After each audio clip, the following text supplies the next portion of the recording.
Makikita natin sa lamesang ito ang yaman ng ating food heritage dito sa ating bansa. Pero yung iba rito, mga dahon, mga prutas, hindi mo makikita sa grocery o sa palengke. At ang karamihan, bago pa dumating yung mga Kastila, ay kinakain na ng Pilipino.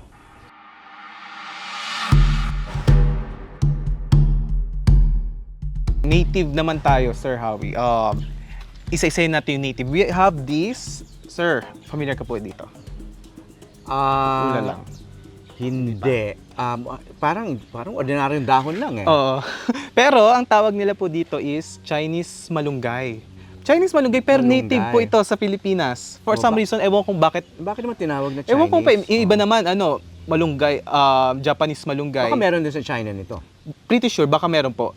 Pero, native siya sa Pilipinas. Pero meron din siyang mga vernacular names na talagang local, like binahian, marunggito, katok. So, Saan naman delicacy yan? actually, around the Philippines din eh. Alam mo yung meron tayong malunggay. Yung malunggay kasi natin, Sir Howie, hindi native. Yung yung malunggay na usually nakikita Ito native natin. ito. Pero Paano yung luto nito? Parang the usual kung saan mo gagamitin yung malunggay. Munggo, tinola, stir fry. Ganun din ang lasa? Ganun lang. Mas sabi ng mga locals, sila po nagsasabi, mas masarap daw po ito. Okay. At mas malalaki yung mga dahon kaysa yung malunggay. Opo, at may konting tamis. And then, ito pa, may favorite native fruit. For sure yung iba, hindi po masyadong kilala ito. Nakakalungkot paborito ko to, it reminds me of my home, kalumpit. Kalumpit. Para sa karamihan ng tao, ang kalumpit sa kanila, isang bayan yan Yes, sa Bulacan. Kalumpit, Bulacan. Doon po, ito po mismo yung prutas kung saan pinanggalingan yung pangalan ng Kalumpit, Bulacan. Pero sabi ng mga taga-Kalumpit, kahit even doon, hindi na daw masyadong marami yung puno. Kumbaga, the case for many native species ng trees, plants, even hayop, na kung ano pa yung native, ito yung mas hindi natin madalas makita. Pag pumunta tayo ng palengke, mas nakikita natin yung mga introduce. Sherwin, this reminds me, yung kasing kalumpit bayan din sa Bulacan. No? Para sa karamihan ngayon, lalo na yung mga kabataan, itong mga place names named after trees and plants, hindi alam ng marami na trees and plants pala yun. Yes. Kaya meron kami rito sa lupa namin na mga kamuning na mabango, di ba? Yung isang bisita namin sabi, ay, ano pala yan? Puno pala yan? Akala namin lugar lang. Di ba? Yung kamuning. At saka, hindi alam na Kamuning, marami. Quezon City. Yes, Di ba? of course. Kamuning, Quezon City. Hindi alam na marami na yung Antipolo, na kilala natin na isang lungsod sa Maynila at bayan sa maraming lugar, no? Ay isang magandang puno. Yes po. Di ba? Pati yung lipa. Yung mga tiga-lipa, hindi nila alam na puno pala yun. No? Et cetera, et cetera. Dao is originally a tree. Etc. No? So our ancestors actually named their places after trees and plants. No? Very near here, right next to us is Balete town. Very near here also is Talisay. Talisay, Batangas. Talisay, narinig ko Batangas. yun eh. May Talisay, Cebu din. In fact, itong lugar namin ay marami kaming Talisay tree. Ano? Itong bayan namin, siguro sa dami ng puno, hindi maka-decide yung mga ninuno natin dito na ang pinangalan na lang, mataas na kahoy. Oo. Mataas na kahoy ito. kahoy. Basta mataas na kahoy. Pero iniisip ko baka sobrang madami pa din actually puno, pero siguro nung unang panahon mas sobrang Mas marami forested pa. siguro tong area na Oh, to. of course. Pero syempre, lowland ito. So ito yung mga area na unang-unang na deforest. No? Forest. This looks like a combination of kalabasa, tomato, kamatis, no? Mukha nga siyang pumpkin na maliit, Oo no? nga. Na mini pumpkin, no? At orange din ang kulay na parang kamatis. No? Yan, So medyo ano siya? ito yung tinatawag, ito sa mga Maranao po ito eh. Maranao. Pero marami rin to sa for example sa Eastern Visayas, Narong Tarong or Ano tawag dito? Paria Laut sa mga Maranao. Haba. Paria is ang palaya, pero kasi tikman natin, challenge. Just malinis naman to.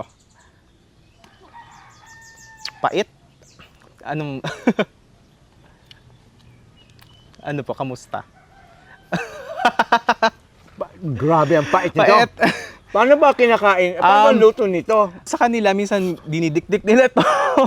Tapos, May konting anghang pa. lalagay nila ng palapa. Tapos, So, I'm sure hindi nila basta pinapapak ito. hindi naman siguro. Niluluto May nila. kapares pa rin talaga. Do they eat this raw? Like what we're No, doing now? niluto naman po. Niluluto. Kasama. I'm Pwedeng sure it tastes steamed, better na cooked. Yes, or pwede sa vegetable dishes. Pwedeng Okay. panglaban sa ampalaya. Tingnan nyo to, magkamukha sila. Is it the same? No. Oo. This is actually different varieties. Solanum din to, pero ito mas kamatis. Sir Howie, Ang lasa? po. Yes po. Ito pa yung tinatawag na Hindi siya mapait. kamatis Tagalog, Oo. kinalabasa, tomato. An old variety of tomato po. Na native. Ano po, actually ang tomatoes Introduced. kasi introduced, pero sabi ko nga, in food heritage, Matagal na sa atin. may mga sa atin na matagal na at sarili na rin natin, masasabi nating Pilipino. Tapos explain niyo po ano yung Kamatis na di ba? kamatis siya. Pero may napansin po ba kayong difference sa the It's usual? delicious actually. Mas juicy po siya. It's juicy, it's Sige na, iba, Mami. iba siya. It's parang malinamnam na. Yes, tama. Mm-mm. Mas paborito Ito po yung yan kayang sa... papakin. Tama. Sa Northern Philippines po, for example, in Ilocos region, actually marami Kaya na kong even- baunin ito at kainin na snack eh. Paborito po nila pang condiment. Masabaw po kasi siya eh. Masabaw, it's juicy. Lasa siyang masarap na kamatis. Pero nakakalungkot po kasi itong ganitong uri ng kamatis, itong kamatis Tagalog, kinalabasa, kakamatisan, marami po itong vernacular name, pero sobrang konti na lang po nito sa public markets. Hindi po siya ganito ka-common. Common pa siya sa Ilocos region, pero outside, hindi na siya masyadong binebenta. Kasi madali daw po masira, kasi juicy po siya, ang taas ng moisture So hindi ito content. basta nabibili sa palengke. Opo, lalo na kung outside Ilocos region po. So is this cultivated? Yes, cultivated. Pero konti Who na lang. cultivates this? Ang mga farmers po sa Ilocos region, mostly small scale lang po ito, hindi po large scale pinapaano. Kaya namin i-cultivate dito. Kaya. Sa inyo po yung seed. Ano nyo po, itabi nyo. Okay. Tapos madali po kasi siyang masira. So madali siyang lumambot, kaya pero Sige, tabi ko yan. superior po yung lasa niya. Talo na nga lang po siya ng mga newer hybrid varieties. May hybrid na nito. Yung mga bilog-bilog na yung uniform kasi ang beauty niya po magkakaiba yung shape niya, irregular. Let's say may kumbaga sa ibang tao sabihin nila pangit yung ibang design kasi bukol-bukol, pero ito yung beauty niya kasi old variety siya, bago pa pumasok yung makikinis ng mga kamatis. Ito naman kilala ko, no? Batangas. Oo, kasi talagang delicacy dito. Ang paho, no? Is it related to mango? Yes po.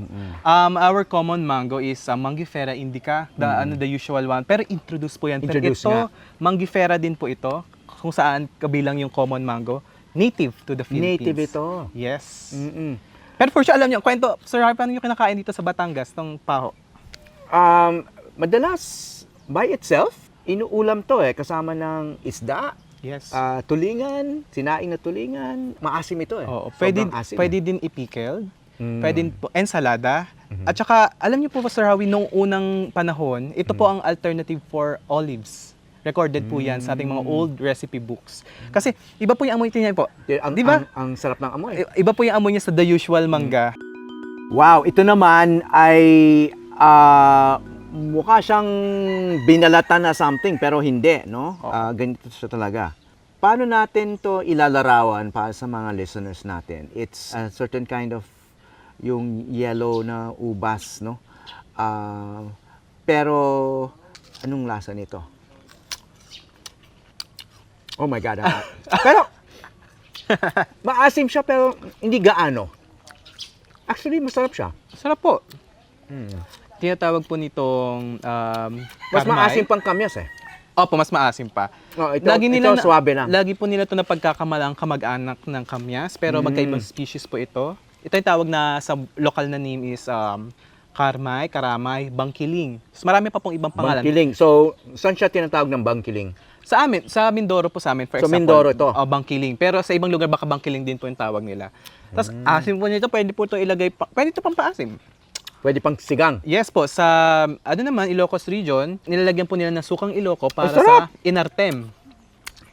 It's really good. Masarap, refreshing. Maasim siya pero hindi siya gaanong... In fact, may halong tamis Pinakilala na ni Sherwin ang ilang sangkap dito sa mesa. Ngayon, magluluto na siya gamit ang ibang sangkap dito. Today, magluluto ako, actually parang complex, pero madali-dali lang naman. Isa sa pinakamalapit na pagkain sa akin. Kasi ito yung hinahanda ng mama ko sa Occidental Mindoro. Ito yung pag-uuwi ako, or even kahit sa Manila ako, nire-request ko ang kalumpit jam or minatamis na kalumpit. Okay. Ang kalumpit ay ano? Kalumpit po is from the genus Terminalia, and isa siyang native tree, fruit bearing, and season siya ngayon. Tawag din po siyang Batangas cherry. Kasi meron to sa Batangas, common before may nagtitinda ng blueberry, not blueberry, kalumpit cheesecake. So, yung kalumpit, sobrang dali niya lang gawin, kalumpit jam. Magpapakulo lang tayo ng mainit na tubig. Tapos, yung tama lang, huwag masyadong marami. And then, ilalagyan na natin yung fruits. Ayun. Dali lang siya. So, napaka-simple. Simple Tubig lang at saka asukal. Oo, pero hindi muna natin isasama agad yung sugar. Kailan mo ilalagay yung asukal? Pag kumulo na siya, tapos lumambot na po yung kalumpit, tatanggalin po natin yung...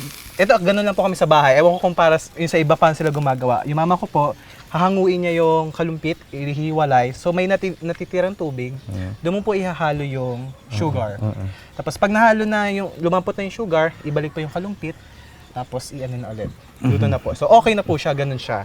Anong itsura ng kalumpit tree? Ang kalumpit tree po, sobrang taas niyang puno, napakatayog niyang puno. Like, it can grow up to 30 meters high. Oh my. And most of the time, dahil sobrang taas niya, ano po siya talagang hindi, mahirap akyatin. Though may mga umaakyat, pero kami, yung mga kakilala ko mama ko, pinupulot lang po siya sa lapag pag fruiting season. And then some other people, even here in Batangas, ay nakakita na po ako na ang gagawin po nila yung net sa ilalim para pag yung mga nalaglag na kalumpit, masasalo. Kasi ang tayog po talaga, diretso po talaga siya. Okay. So, kapag malambot na po yung kalumpit, pwede na natin ilipat. Okay, so ilalagay natin yung sugar. Dyan. Okay. Ayan. So, maraming sugar pala. Sakto lang. Okay lang din. Sakto lang. Sakto lang. Okay lang. Di naman ganun kadaming sugar. So, medyo pula-pula siya, no? Yes. So, ang ganda ng kulay niya, red. Wine red. Looks like blood. Hello! Oy! Ito na po yung ating minatamis na kalumpit o kalumpit jam. Meron din po akong prepare pa na iba pang mga pwede nating tikman. Ayos Okay. So, ito muna yung titikman natin. Okay. Kalumpit. Okay. Sana hindi ako ma-feel. May buto po pala tong kalumpit, by the way. Yung tamis na may kahalong asim, na very sticky, at may buto pa rin, no? No. So actually, ang karamihan sa kanya buto, may konting laman, tapos matamis na may konting asim. Ito naman po, winter melon or kundol. Oh.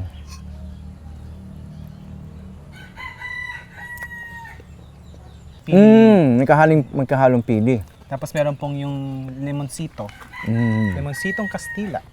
Suwa de Castilla. Kakaiba rin. So, paano naman ito ginawa? Ito po, yung kundol po, shredded po siya. So parang atsara lang din. Tapos minatamis, nilagay po yung pili. And ito yung parang nagpa-unique sa kanya. So it's species po siya from the citrus family. And then nagbibigay siya ng ibang depth dito sa minatamis kasi nilalagay rin po nila to sa leche flan, sa fruit cake. Bukod sa napakaganda niyang pulang-pulang itsura. Nilalagay lang po nila. And then meron pa po tayo itong palapa ng mga Maranao. Hindi ito dessert. Hindi na kasi sobrang matamis. Tapusin natin ng Savory. ng maanghang. OMG! Woo! Wait lang. Nakakabigla.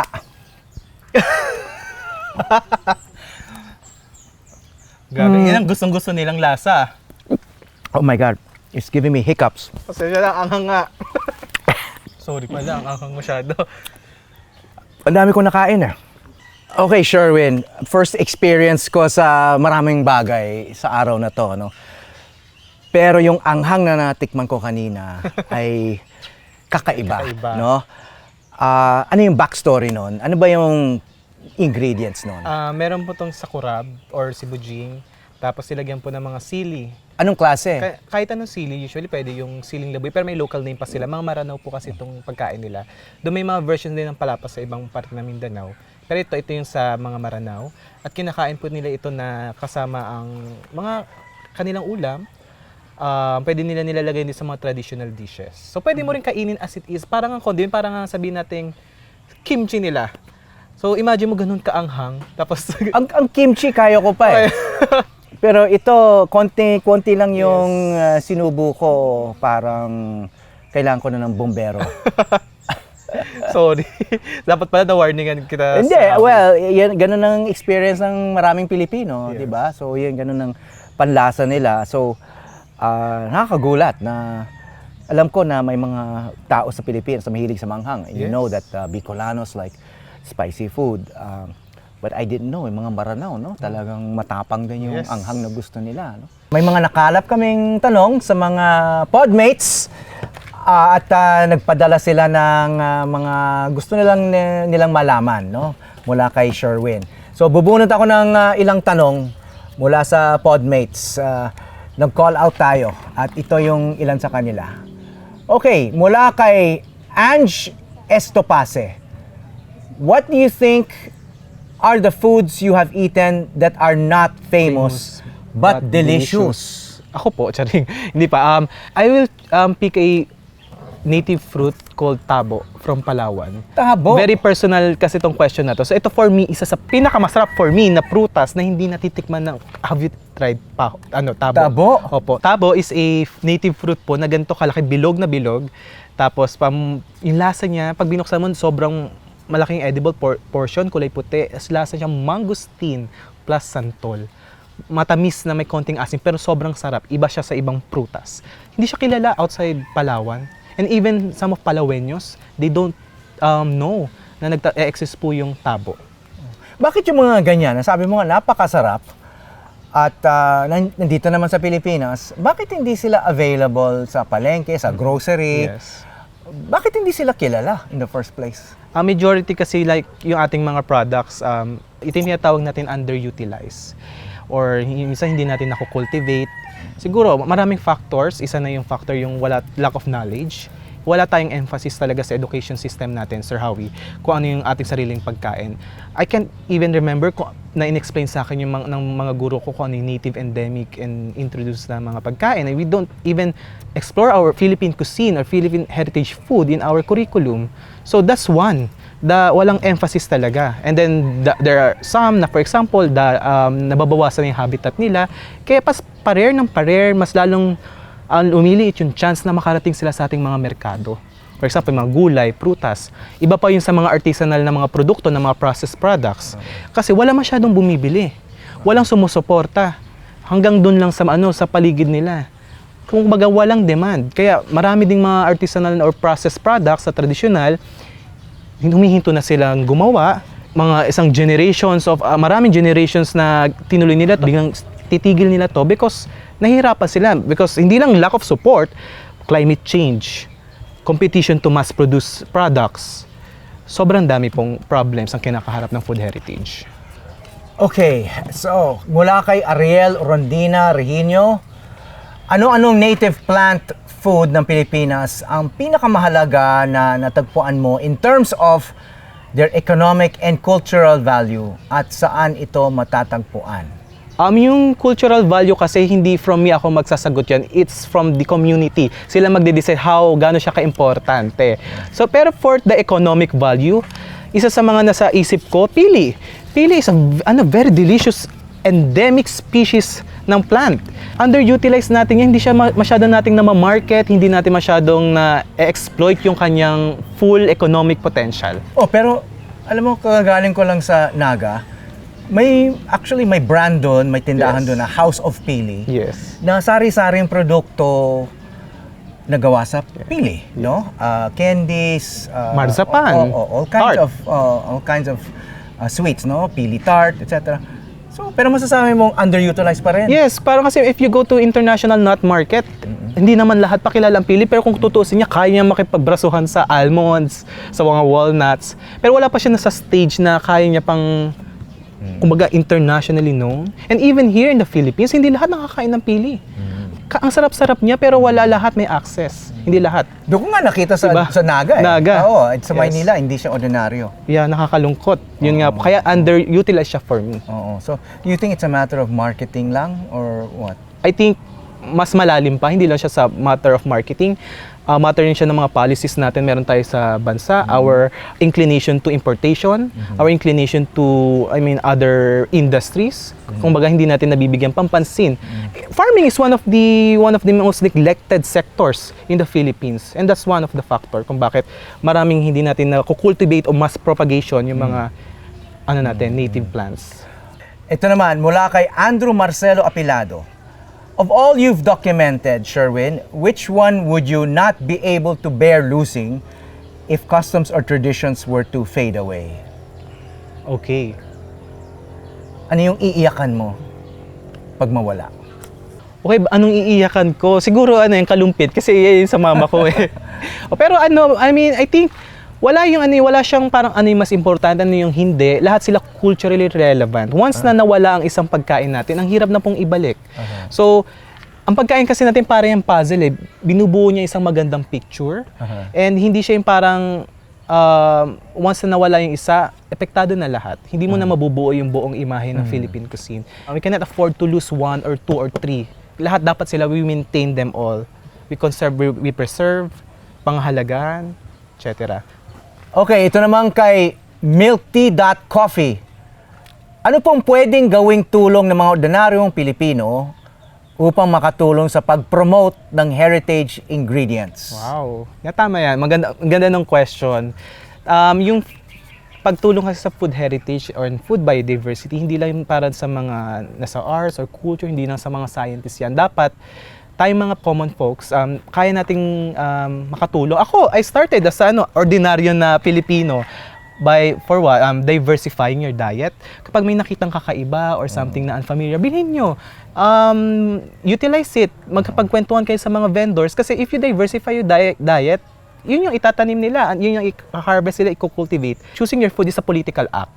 So kung ano ilalagay mo sa plato mo, kung ang lalagay mo puro mga synthetic or may mga chemicals na pagkain, yun na mas magiging common, di ba? So we need to be more a mindful consumer. We can be co-producers na parang kasama tayo ang nagde-decide kung anong lalabas sa merkado. That's one. And another thing is I think we need to be ambassadors of our food. Maging proud tayo kasi nakakalungkot yung iba, nahihiya sila, kasi yan, pagkain kasi ng mahirap or pagkain lang ng yan. Hindi. Be proud, di ba? Ito, tingnan mo, ang unique, ang yaman po ng Pilipinas. Hindi po tayo mahirap. Sana, kainin natin yung lalo yung mga kabataan ngayon, iba na ang mga preference nila, mga milk tea, sangyup, di ba? Mga pa. Tapos, sasabihin nila, baduy naman yan, yung mga traditional na pagkain eh. So, I think we need to change that mindset by, of course, again, one of thing na pwede natin gawin is yung sa school, simula pa lang sa school, sa tahanan, i-impose na natin yung education na about our food heritage. May tanong naman ako. Ano yung paborito mong lasa o pagkain na talagang malapit nang mawala? Oh, okay. I think for me, our artisanal salts. Salty lang. Sabihin natin, asin lang naman yan eh. Di ba? I believe... So, maaring mawala na to? Yes. Hindi lang siya. Ito, sila. Tultul. Ito, sugpo asin. Wala na pong gumagawa ng sugpo asin. I think, nagsis na sila ng production. Asin sa buyo. Paano...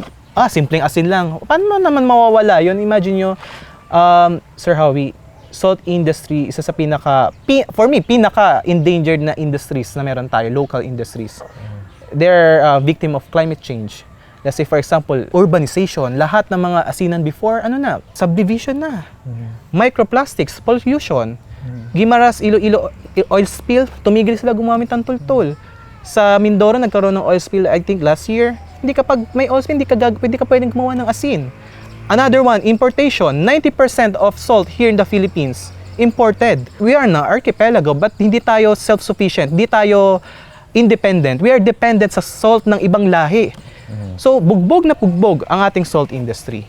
So, yan yung para sa akin, nanganganib talagang mawala po. Tsaka may regulation tayo, di ba? Yes. May batas tayo na nagpe-prevent ng entry ng artisanal salt sa merkado. Tama Kasi po. kailangan yata iodized, di Yes ba? po. Kasi itong traditional salts natin, hindi siya naturally iodized. Yes po.